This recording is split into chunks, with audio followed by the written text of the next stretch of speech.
This is the Alternative Investing Advantage podcast from Advanta IRA, where we show you how to explore investments beyond Wall Street and open your eyes to new options for your portfolio. It's time to take control and give yourself the freedom to choose where you invest your money.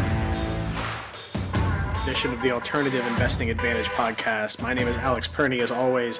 Today we are very pleased to welcome on Shari Rash with Greenway Wealth Advisory. And today we're going to be taking a look at some alternative ways of looking at a subject that we all kind of just maybe take for granted or don't put a whole lot of stock into, which is financial planning and the world of financial advisory services. You know, it's not just kind of one size, it certainly shouldn't be one size fits all, but I think a lot of people, especially with the advent of technology and, you know, any other kind of external factors, maybe discounted a little bit more in today's culture and society than we have in years past. And having someone that is there to be an advocate for you and kind of also, you know, show you some alternative ways of looking at it that's not just, hey, pick this index fund and wait till you're 65, is always very valuable information. So Shari, thank you very much for being on with us today, and maybe give us a little bit of background about yourself and kind of how you came to be in this position right now. Thanks, Alex, so much for having me. I'm excited for our conversation, and you're right. We live in a world where information's at our fingertips, or we can watch videos on how to DIY anything. So in a world where financial advice is really Googleable, how do you take that info and really make it personalized for you and for the individual or for your family? And that's really what I strive to do, is to take all this information that's out there and boil it down, easy to understand, customize for who's in front of me, and make us learn how to adult, right? We figure out we're expected to adult and do all of these things, but we're never really taught how to handle our money. Yeah, that's kind of a big question I get from a lot of my peers is, you know, what should I do? I'm like, one, I'm not licensed to give financial advice, and two, something. It's, some of the, granted, you can definitely make some bad investments, but one of the other worst things you can do is just nothing. I mean, with inflation, I give very little kind of credence to the CPI, but we're looking at somewhere between 5 and 7% year over year. So take whatever you just stash in the bank, reduce 5 to 7% from it, and even though you haven't lost money, your money doesn't go as far. So having a good plan and roadmap from a few different angles, whether that be from how you handle your retirement plans to your personal finance to your investments, and kind of understanding how that plays into a certain position in your life, is incredibly important. And again, to your point, we can DIY a lot of stuff with our lives nowadays. And I try not to discount YouTube too much because, I taught myself how to rebuild Jeep engines during COVID. I taught myself how to weld. I've taught myself how to do a lot of things by utilizing experts. But maybe some things, again, getting a hands-on approach is kind of a good route to go. So, with regard to that, what are some things that, when you decided to get into the financial planning space, that you really saw as something that you could do different, improve on, or kind of a need besides just the fact of someone saying, hey, I need help with my money? Yeah, so I started my firm, Greenway Wealth Advisory, about 5 years ago. And prior to that, I was in what's called the wholesaling world. So I represented different product companies, and I would travel across the country meeting with advisors, understanding their needs, what they were looking for, what their clients, and recommending products and solutions for them to then use with their clients. So I got to see and meet with thousands of advisors. I did that for 15 years. Thousands of advisors, saw what so many advisors were doing. And I kind of took all of that knowledge and kept it in the back of my head for the one day that I knew I was going to start my own firm. I graduated college, became an advisor, realized no one's giving their entire net worth to a 22-year-old fresh out of college. I was shocked when I found that out. Then I got into the world of wholesaling, which was awesome. So much fun, loved it, learned a ton. But then I always had that nagging voice in the back of my head saying, Shari, you know what you really want to do at the end of the day. And that's what I did. And what I found was many advisors although a lot of advisors run their firms differently, a lot of the way the firms operate is kind of copy and paste. So when I got out into the world, I knew I wanted to do financial planning because that is the future. Advice-based relationships with clients are the future. It's no longer transaction. It's fiduciary. It's fee for advice, fee for service, not cost for product. So financial planning was I already knew that was what I wanted to do. But then as I was working more and working with clients and speaking with other advisors, I felt like financial planning was just a big pile of paper put in front of you or electronically put in front of you. And it just had a lot of information on it. And it wasn't necessarily usable. Like you had the plan, you paid for the plan, you felt awesome because you felt like you did something good. But then what do I do with this information? And there was still a lot of unanswered questions of, well, how much should I have in my checking account? How much should I have in my savings account? Am I contributing the right amount to my 401k? Should I do more? Should I do less? What's a Roth IRA? All of these kind of basic finance 101 things, these questions or items, but no one was answering them for you. It was almost taken to the extreme of, well, here's just a big financial plan and we're going to have charts and graphs and it's going to be real fancy, but they still left with those questions. And so that's what I started to do, was to focus on those basics, those fundamentals that no one seems to really talk about, because frankly, it might not be sexy for the advisor to talk about, well, you should have X amount in your emergency fund. But those are the questions that most people have. Yeah, exactly. And I think we kind of get, to your point about, the big grandiose, sexy ideas. It's really fun to look at, for someone to come up and say, oh, look at all these things and spit off a bunch of terms that, unless you're in financial or very financially literate, you may not understand, and say, oh, well, look at these, look at these graphs, look at how this is performing. Oh, look at these metrics. It's like, well, at the end of the day, that's great, but, you still have to live. You have to buy groceries. You have to maintain a level of comfortability in your life that isn't done with a pie chart. It's done with kind of understanding, where those basics lie. So, I really do appreciate the, kind of focus on the basics, because I've made the really, let's just call it what it is, lame analogy of, you start at the base of the pyramid, you don't get to the top by not having a base that's solid, because every layer kind of leads up to that fine point on that funnel. So, you have this idea of saying, okay, well, let's start with the basics. So what does that look like from your perspective? Is it on the initial consultation with a client, it's like, hey, here's a questionnaire?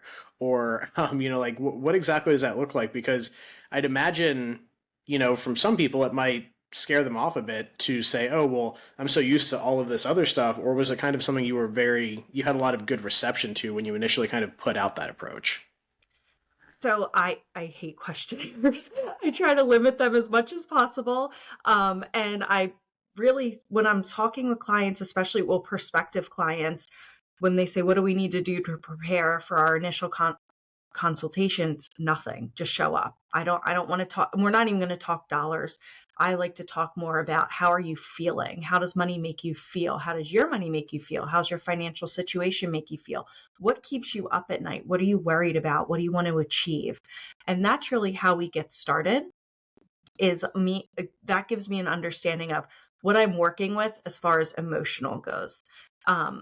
Money, as we know, doesn't have emotion. It's a tool. It's what we use to achieve things, but we assign emotions to it, or we assign a feeling to our financial situation. So we need to first address that feeling, acknowledge it, and then slowly push it to the side.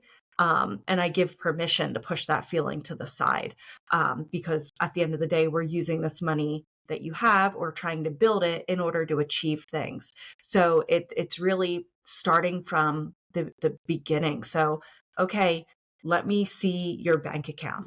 How much do you have in it? And and my program's called Financial Foundations, because I do use an analogy similar to yours of, you can't build a house without a strong foundation. So you can't build wealth without a solid financial foundation. And that's where I created my program, based off of conversations with clients and potential clients about what their concerns were, what they had questions on.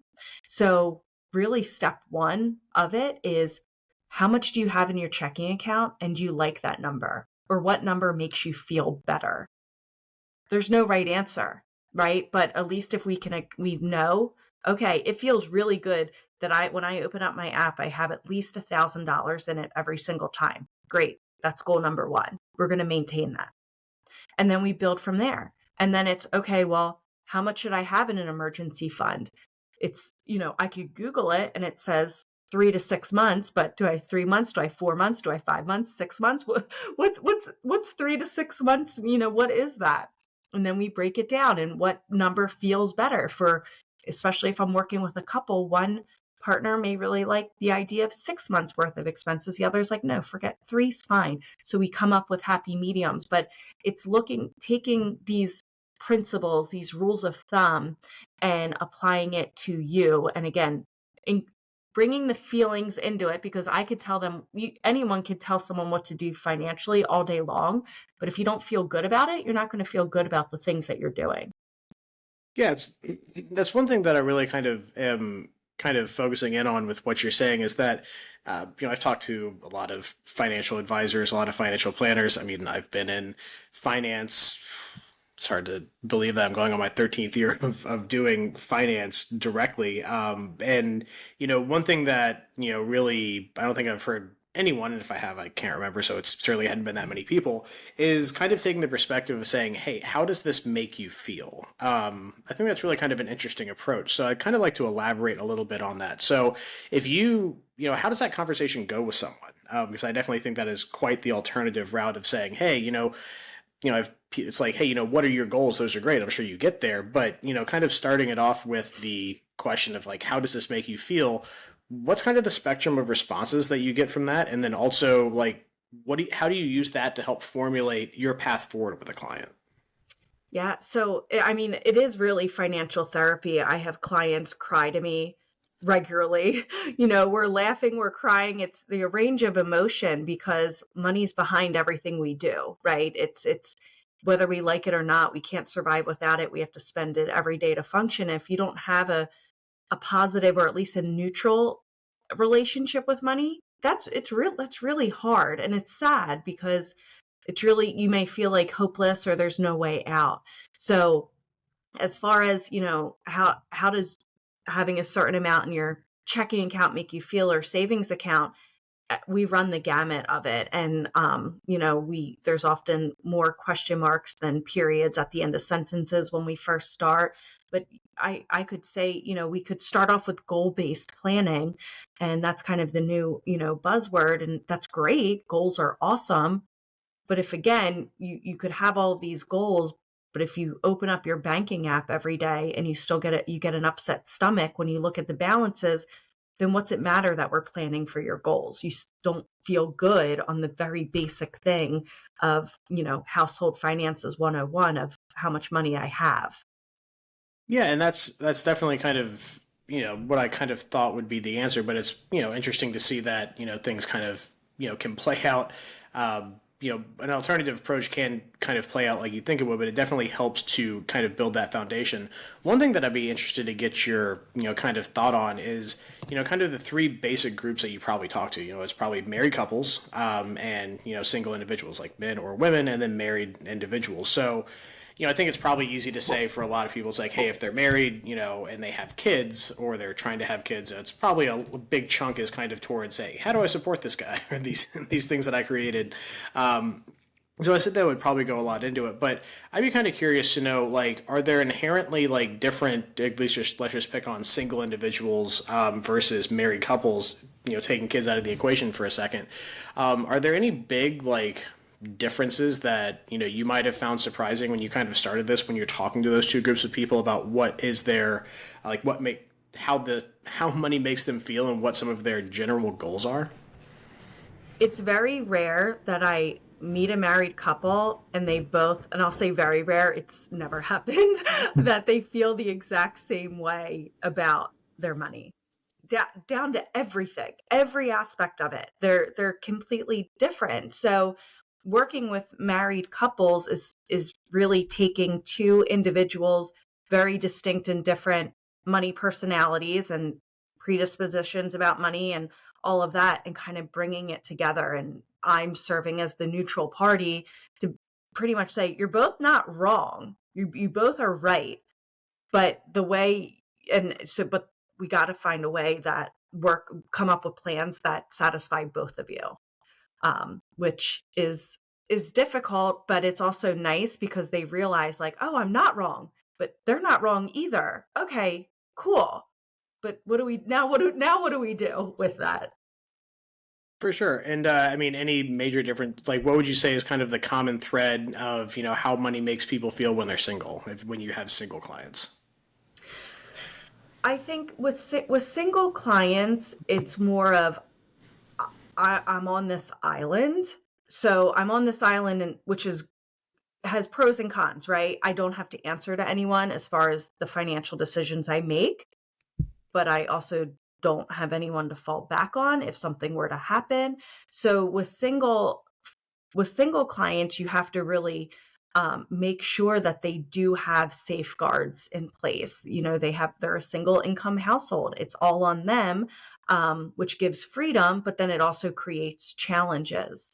So I really emphasize, especially with my single clients, of we can do all of these things, but we really need to make sure you have safeguards in place in case something were to happen, job loss, if you own your home, a major,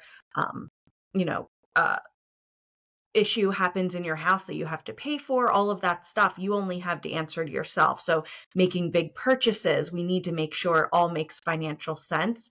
And that's where spending strategies, I don't like the word budget, I don't use budgets. Spending strategies, especially for single income households, are super important because you need to make sure that your money's going to the right places, but there's also savings and debt reduction strategies consistently in place. Gotcha. And just a little bit of an aside, and I definitely have some questions to follow up on that on. It's one thing, we hear a lot about it in the news, and, I don't actually get into the personal finance, like the way that you do on a granular level with the like taxable stuff. I'm all in the tax shelters, IRAs, and things like that. But as far as, we always hear about how much debt people have, and especially, I imagine single people are probably tend to skew younger. It's probably just the general way it works. How bad is that from your perspective on the populace right now when you talk to people? And I'm sure it bleeds over into married couples as well. But how much, like, what are some of the kind of the debt levels that you're seeing, and how really kind of far underneath, underwater has a lot of different connotations in finance, but I think you generally understand what I'm getting at. How big of a problem really is that from your perspective when you talk to clients? It's definitely an issue. Definitely an issue. I think also and there's so much different debt, right? There's credit card debt, which is a big one, student loan debt, car debt, all of that. So there's obviously, and each debt has its own interest rates and own implications and all of that. And what I found was during the handful of COVID years where we were given a reprieve on student loan payments, many people changed their lifestyle because they didn't have to pay those payments back. So they paused them and then maybe bought a house, because that was a long time that the student loan payments were paused for. So maybe bought a house or incurred different types of debt. And then those debt payments are now back on the table. And it's like, holy mackerel, like I'm going to be scraping the barrel every month. There's nothing extra. So that was a big issue. Credit card debt is an issue as well. And that, that's the biggest.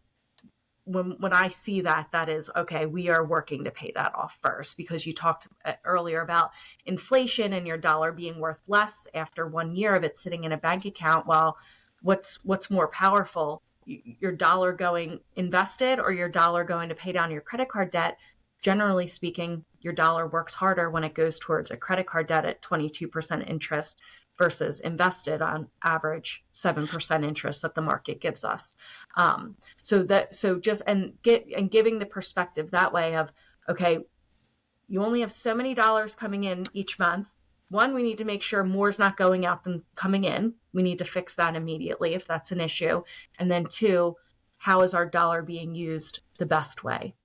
No, absolutely. And again, to illustrate that to people, I mean, you talk about, 18 to 24% credit card interest, then compound that on top of the purchasing power of your dollar. And if it's all going towards that, I mean, you're getting into the mid 20s to close to 30% of just lost like just in like fairy dust out the window Yeah. of your earning potential on that money. So it's again, it's something I really try to, hearken to my peer group, and thankfully most of them, don't take too much convincing and are, not people I have to, constantly, kind of give a solid nudge to. But again, it's good coming from, a reputable source that has boots on the ground with this.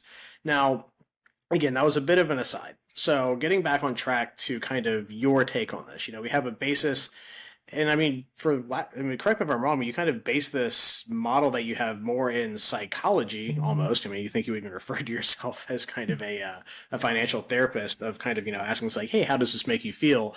And going about it from that approach. So now that you've kind of, again, built that foundation, what are some of kind of the next steps, and how does that maybe, break down depending on who you're talking to? And I'm sure it probably has to do with, marital status, children in the picture, age, all this kind of plays into it. But, once you've determined that, what are kind of the, immediate next steps of your education for these clients and how you help guide them? So during the financial foundations process that I have, everyone goes through the same process, but the end experience for each user is going to be different because everyone has obviously a different financial situation. So what I do is I explain these are the 10 things we're going to cover in our time together. And it generally takes about 3 months or so for us to go through these 10 items. And I explain everything builds off of each other. So it's hard for me to say, well, you need X amount in life insurance and pay $100 in premium every month if you don't even have $100 extra to pay it. So we can't make those types of recommendations. And I think that's where some advisors have failed, and maybe not intentionally, but they just led with, well, here's the solution. Here's your problem. Here's the solution. Buy life insurance, for example, but they're not addressing the initial problem, which is, well, I can't even afford that. So it's really getting a handle on the bank accounts. Once we have a handle on the bank accounts, then we move on to the spending strategy, because the spending strategy is how we're going to pay down debt, save, increase your net worth, give you the guardrails as far as what is an appropriate amount of spending based on your income. And that's where we really build off. So I spend a lot of time with my clients on the spending strategy, because that's what opens us up to do really awesome things. We can't use the money we don't have. So we need to find it. And there's only a finite amount of it coming into the household each month. So we need to use it in an effective way. And then we can then talk about, well, your goals, your retirement, paying for kids' education, all of these things you want to achieve with your money. We first need to find it and how to utilize it as a tool. Sure, absolutely. Now, from the statement that you made about, oh man, just sorry, just like thought completely left my head. From spending strategies. So from the perspective of spending strategies, it's something again that I like to kind of dig into a little bit. Now, what are some strategies again that you look at? I mean, I think certainly paying down debt that's just going to cripple you. I think it's you don't have to be Dave Ramsey or have his philosophy, which I have my own qualms about what he preaches, but. But I think everyone can agree. It's like, hey, is it a good idea to pay down 18 to 24% credit card debt? Yeah, I think I would stand on that, and very few people would try to push me off that box.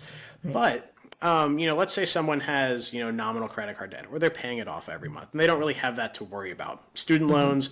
Let's just assume again, all else remaining equal, that some of the big things that affect a lot of people aren't really affecting this avatar of who we're talking about. What are some really common things that you're seeing with people, especially in today's current culture and climate, that are really kind of dragging down that spending plan? Is it just too many incidentals? Is it the Starbucks that I can't remember who was the CEO or someone says the millennials are spending too much on Starbucks. But is it those kind of small incidentals, or is it kind of broader than that? I think it probably has a lot to do with psychology, especially, for you digging into it, about those spending habits and kind of how you help to guide and adjust those things for clients.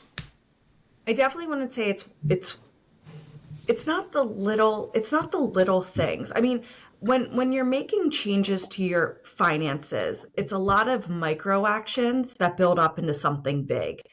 I hate the stop buying your $5 latte, or millennials are wasting their money because they buy avocado toast. You It's know, delicious. it's delicious.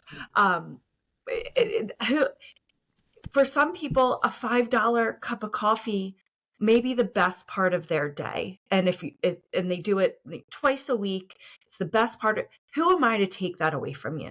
Right? I mean, because then if you think about it, if I'm taking that away from you and say, well, that's a waste of money, what's going to happen? One, you're going to feel sad. You're going to drive past your Starbucks or your local coffee shop that you hit up a couple times a week, and you're going to see everyone in the drive-thru and be like, oh, I wish that was me. And then you feel sad, right? And then it may stick for a little bit, it may stick for a little while, but then what's going to happen? You're going to become resentful. Well, I want that, and start to feel bad or angry at the whole process of saving money or choosing or not spending on that thing.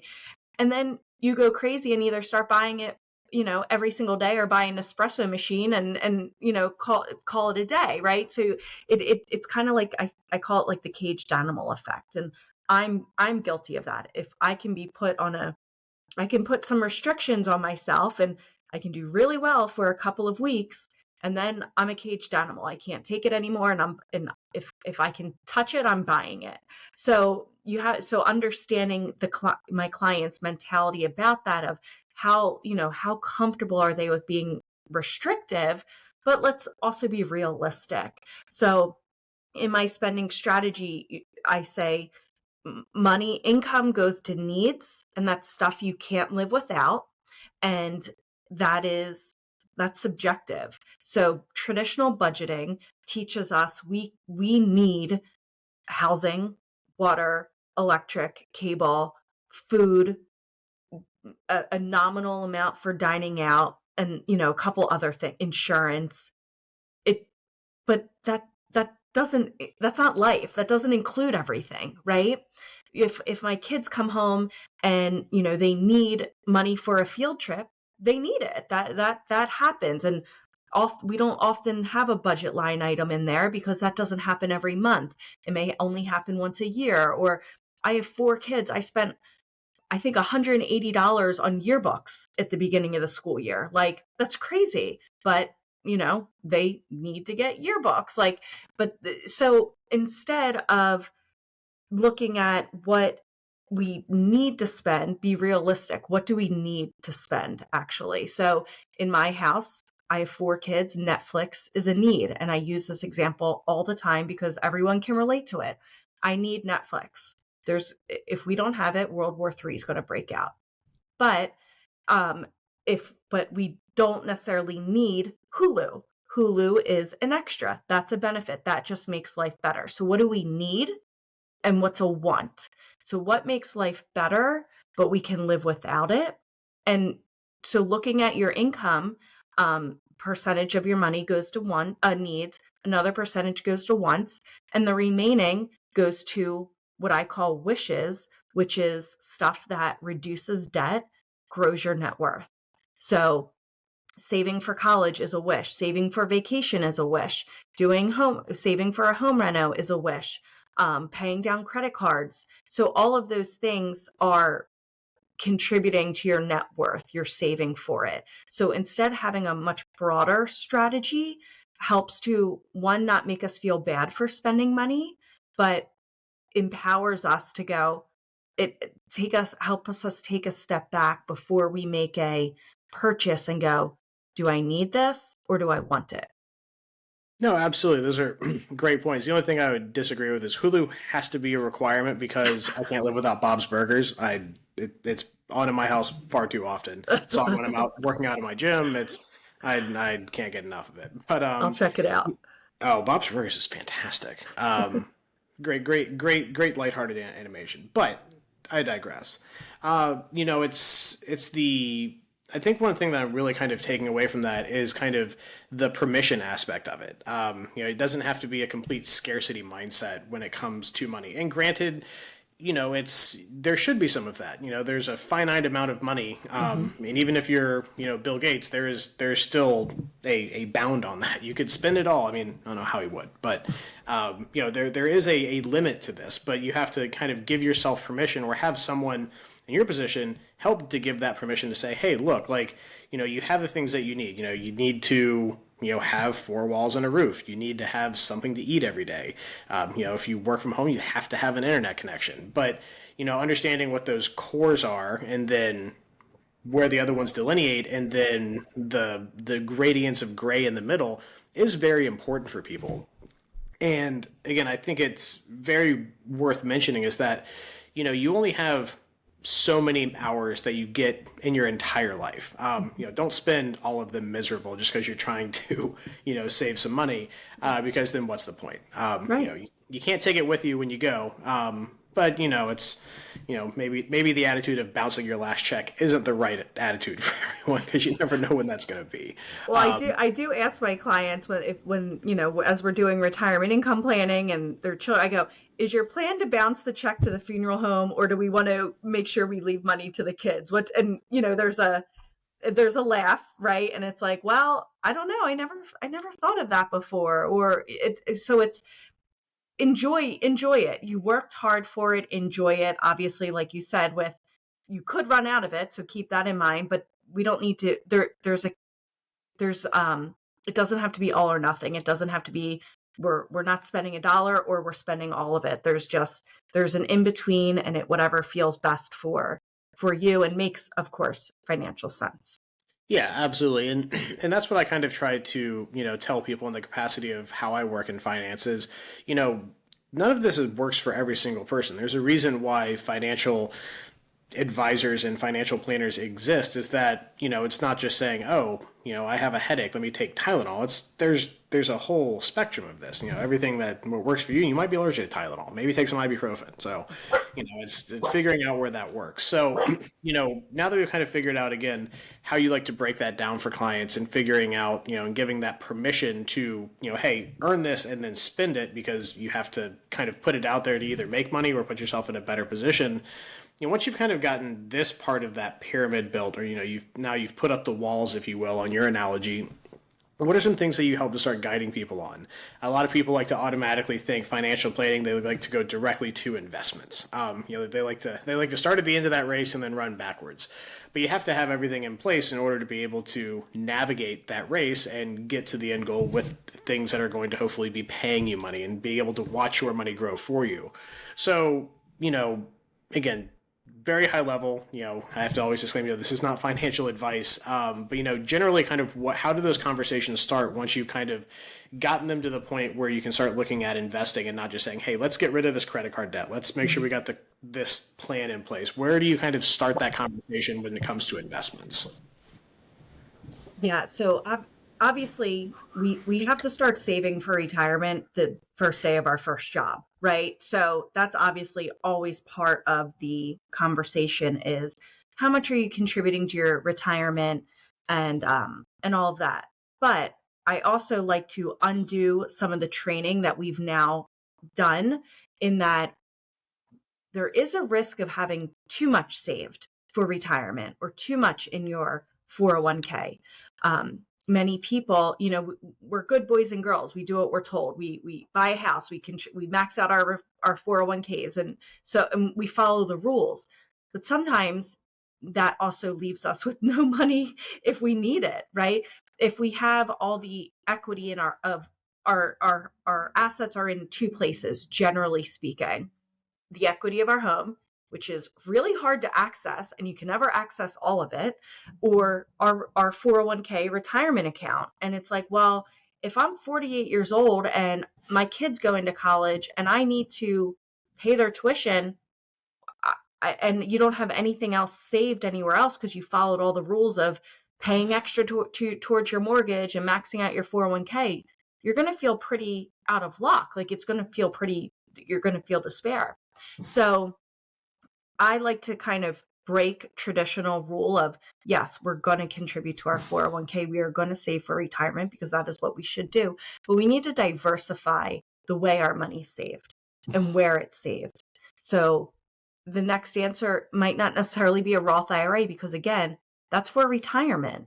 And there is a period of time between we start working and we end our working that we do want to enjoy ourselves and we have really big expenses. So talking about the way money is taxed, when you contribute to a traditional 401k, it reduces your taxable income now, which is, no one likes paying taxes, but then you're just kicking the can down the road to retirement, and you're going to pay taxes on all of that money. So even if you're retiring with $1 million, it might only be worth $750,000 at the end of the day after taxes. Roth IRAs are fantastic because you're paying the taxes now, gross tax deferred, withdrawn tax free, fantastic. But again, it's for retirement. What are we doing for that in between? So talking with clients of, okay, what makes sense for you as far as now, what are we saving into, what are we saving for? And that's really where we can have some fun, because we're identifying how we're freeing up money. We're then creating we have these goals, and now we're implementing the strategies to use that freed up money to achieve those goals. Yeah, absolutely. And again, I agree. But one thing that I like to kind of put out there, especially for younger people, I would be remiss if I didn't spend more than a decade dealing specifically with IRAs and retirement plans. And not to mention this is that, I hear this a lot from people. So like, oh, well, I'd like to put money in an IRA, but I can never touch it. Really take a solid look at utilizing a Roth IRA. I'd like to tell, I'm 35. I don't have as many young friends that need this advice, or this information, I should say. But you can treat Roth IRAs in an emergency like a backup savings account. You can always take your contributions out of those plans tax and penalty free. Mm-hmm. So unlike a traditional IRA or pre-tax stuff where you put it in there and, well, it's pretty much locked up till you're about 60. It does give you a degree of flexibility. And also, to your point, when should you start contributing to a retirement plan? Once you have income that qualifies you to do so, whether that's a 401k, whether that's an IRA. And, there are options out there that can help to kind of alleviate some of that burden. And that's a big one. It's the low-hanging fruit that I think, it's just not necessarily understood by a large portion of the population. Now, in general, the older you get, don't start touching the money in there. The compounded interest that you get on tax-free money is one of the sweetest things that the government gives us. So again, just something to understand and know. I like to put it out there because I think it's good information just to generally have. But, it's, again, just something that is a little bit of a passion point for me. So, again, we're talking about, when and how much to, put in retirement plans, which, again, I think is very good information. The other point being is that, if your employer offers you a 401k and they offer a match, it's free money. People don't necessarily realize that. And another point that I would like to bring up before we branched into this, for good, bad, or indifferent, I'm the one that always gets to read tax law updates, which is always fun. Getting to read what our lovely legislators like to write can be fun to decipher. But there's some new stuff out there, especially for the younger people that are, kind of trying to make those decisions about wants and needs, especially as it relates to debt. There's a new provision that allows for qualifying student loan repayments to treat as your participation in a 401k to be able to take advantage of that free money. So, I like to put that one out there because it directly affected me. When I first started my career, we made the decision, my wife and I, well, we were dating then, but to pay our student loans off as opposed to contributing to retirement plans. And that was the decision we made. I think it was good for us. It certainly has worked out to this effect now where we don't have those burdensome debt. But I missed out on, 3 or 4 years of contributing to a retirement plan because of it. But now there are options out there. And talking to a professional like you can certainly help to illuminate more of those types of options and different things that come up. But at least just from, again, some anecdotes that I have, I like to put that out there just because it's good information to have. And I always recommend, since I can't advise you, talk to someone like Shari that can kind of guide you on, hey, is what he said something that makes sense for me? Well, yes, no, maybe so. To kind of branch on from retirement plans, because again, I'm sure that the investments that are held within those, again, get a little into the realm of kind of individual stuff we may want to stay away from.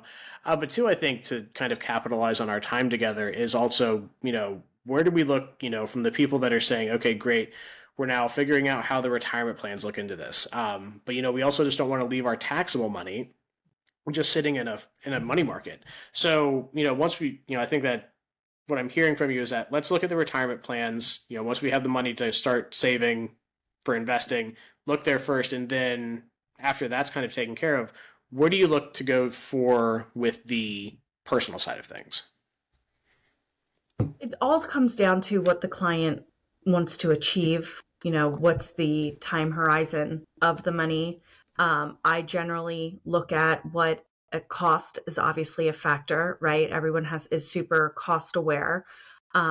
Tax treatment of the money as well is also super important. It depends also with the dollar amount. If it's just starting up, a globally diversified ETF portfolio may, check the box and achieve what we're looking for. So it comes down to what the client's looking to achieve. If they have particular interests that maybe they want to kind of put their money behind, whether it's ESG, environmental, social governance investing, millennials and younger generations are definitely more into investing in what they believe in. So that's been really awesome to see that really grow over the past few years, especially. So it comes down to what works best for the client, but keeping cost in mind, tax friendly, and also easy to understand. Yeah, so you're telling me the millennials aren't buying a whole bunch of Halliburton, right? Right. Um, so yeah, from that perspective, again, I like to make sure, that all sounds great, and it is. Don't take me wrong, it is very good information, but I like to kind of give people, some research to do on their own. When we talk about different types of, ways to invest, with tax efficiency, Mm-hmm. and also things that aren't inherently incredibly convoluted to kind of decipher and that don't cost a lot. What are some things that people can research on their own that are things to look at? Because not everyone's going to hire a financial advisor, Right. which again I would recommend. Not everyone's going to come to someone like me for alternative assets, but I like to give good information out there. So just in general, what are some things for people to just kind of look at and do their research on? Yeah, so if you want something that is easy to understand, easy to access, really available, or just checking out some exchange traded funds, ETFs. I like ETFs because they trade like a stock.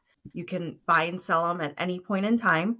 And an ETF was created because if you watch CNBC and you say, well, what are that green and red stuff flashing around? Or what is this Dow and S&P? Can I buy that? No, you can't because that's an index. The S&P tracks 500 companies, but you can buy an ETF that was created to mimic it. So if you wanted a similar experience to that S&P index, you could start off with an S&P 500 ETF.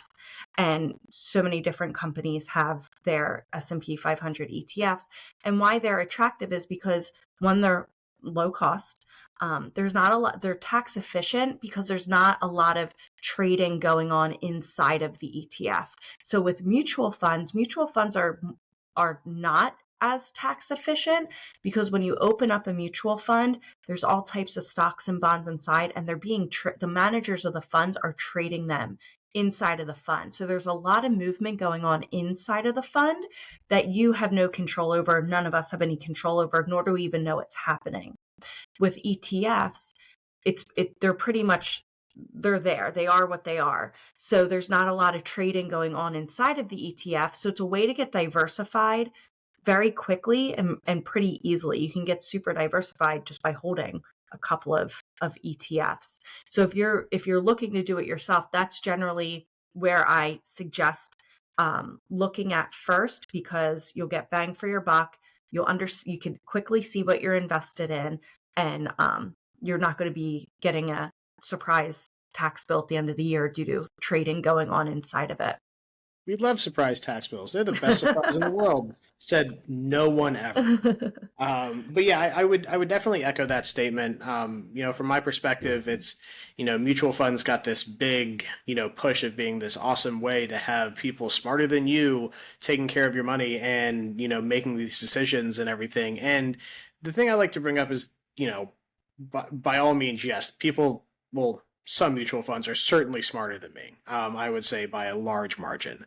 But what you have to keep in mind is that you're paying for that service. The expense ratios to some of these things can be steep, and the perceived benefit from investing in that when you weigh the potential for tax issues, and granted, there's a whole spectrum of these things, and there's again, they really break up that color wheel, not just the 6 primaries, but all imaginable colors of that. Now, you pay for that service, and that can, one, chew into your returns, and two, the taxes that can come out of that, again, if you're not investing through something like an IRA or something where it's a little bit more of a moot point, it can really be troublesome. So understanding those that, yes, they can be great, they have a definite fit for some people, but that's one thing I always tell people to look at is that, it's just because your brokerage doesn't charge you for buying it. I think the big issue that a lot of people need to understand is that, yes, your Fidelity, your Schwab's, your anyone else, they may say, oh, we have fee-free transactions. Well, doesn't mean that the assets that you're buying don't have fees associated with them. And for anyone out there that, especially thinks it's like, oh, why does someone charge for their service when I can do this on Fidelity for free? They're not a charity. There's no big red cross above their door. They are making markets. They are doing all sorts of things. They're collecting that spread between the bid and the ask, and there's a reason why the principals of those companies are billionaires. It's not for the goodness of their heart. So buying buildings, buying teams, stadiums, all of that stuff. It's not due to free trading. They're making money. So just because you don't get an invoice doesn't mean that they're not making money. And again, I'm here for anyone making money so long as it's not hurting anyone else in the process. Make your money, get it, do it, but just understand where kind of people's interests lie.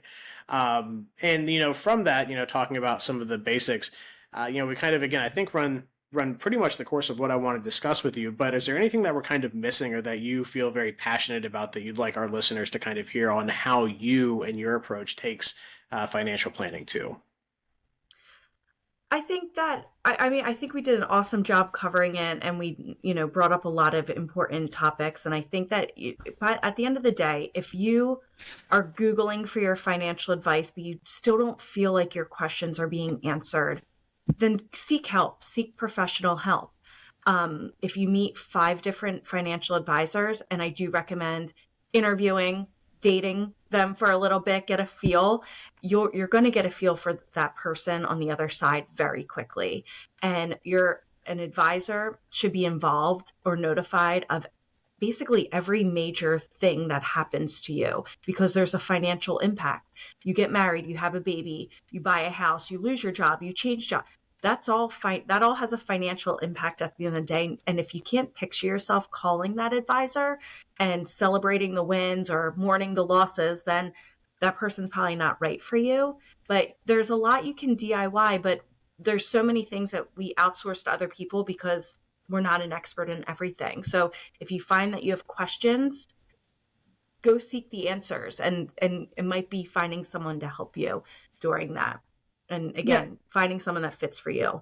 Yeah, and I would definitely agree with that wholeheartedly, is that especially if you want to get into someone that is going to be acting in an advisory or a planning capacity for you or a fiduciary capacity for you, not just taking the first person that comes along, maybe that ends up being the person you go with, but you are engaging in a large amount of trust with this individual. And it needs to be a good fit. Maybe you don't necessarily like the way they talk to you, but they make people tons of money. Well, me personally, I'd like someone that talks to me with a certain amount of modicum understanding and respect.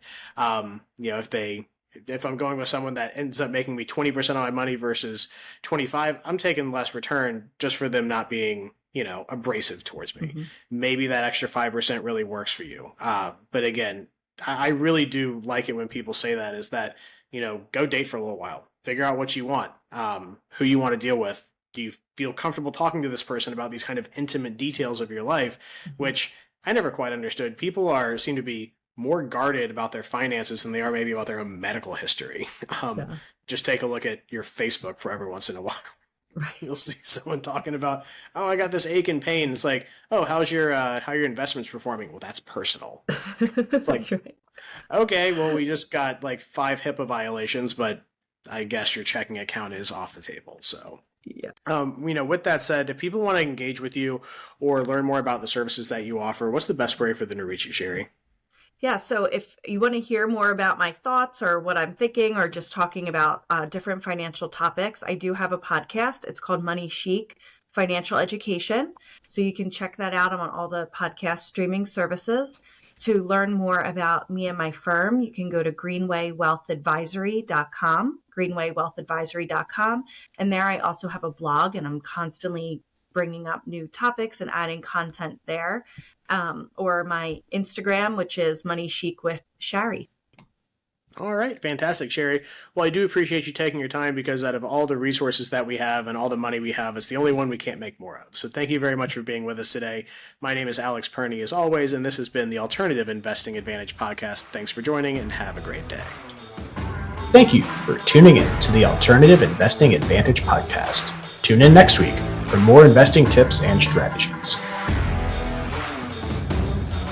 Want to hear more episodes of the Alternative Investing Advantage? Search podcast at advantaira.com and subscribe.